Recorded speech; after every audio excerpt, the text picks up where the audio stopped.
Et on prend le temps pour vous ce matin, on prend le temps de vous écouter. On accueille tout de suite Christian qui nous appelle de la campagne. Alors je vais essayer de pas écorcher le nom. Libourne, voilà, où on nous écoute sur le 103.9. Christian, on entend les enfants aussi à côté. Allô, vous m'entendez ? Oui, on vous entend très bien. Je disais, on entend aussi vos enfants. Alors ils ont quel âge ? 4 et 6 ans. D'accord, ils sont encore scolarisés ou ça travaille déjà à la ferme avec papa ? Non, je voulais intervenir à propos des charges qui sont en train de nous tuer. Oui, écoutez, voilà. oui, bien sûr. Christian, il est 9h30.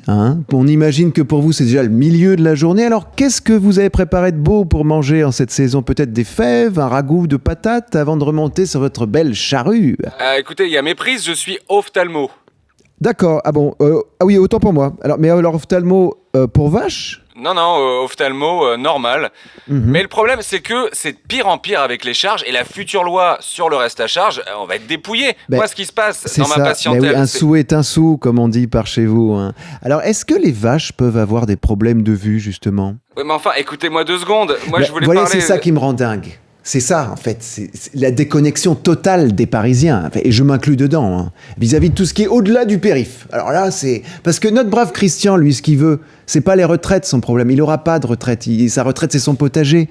Non, ce qu'il veut, lui, ce qui lui importe, c'est d'avoir d'abord de l'avoine pour son cheval, et puis surtout que les prix du charbon baissent à temps pour les moissons. Parce que, moi, je vais vous dire, quand je vais en province, et j'y vais, au supermarché, je salue chaque personne que je croise dans les rayons. Voilà. À Paris, ça paraît surréaliste. À Paris, on connaît même pas son voisin de palier maintenant. Donc. Mais ce matin, là, j'ai envie de dire avec Christian, à nous, Parisiens, atterrissons. Atterrissons, ça va plus, là. On a peut-être l'heure là-haut à la capitale, mais eux, ils ont le temps. N'est-ce pas, Christian ? Christian ? On a perdu Christian du Loiret ? Alors, Christian, si vous nous entendez encore, en tout cas, gardez cette belle spontanéité, et votre voix rocailleuse qui fleure bon le gibier et la terre, la vraie. Et j'en profite d'ailleurs pour vous rappeler que ce soir il y a une rediffusion du très beau film Les Baudins que je vous recommande, si comme moi vous voulez savoir ce qui fait rire aussi nos amis provinciaux et surtout quelles sont leurs valeurs. Allez, on marque une pause. Dava.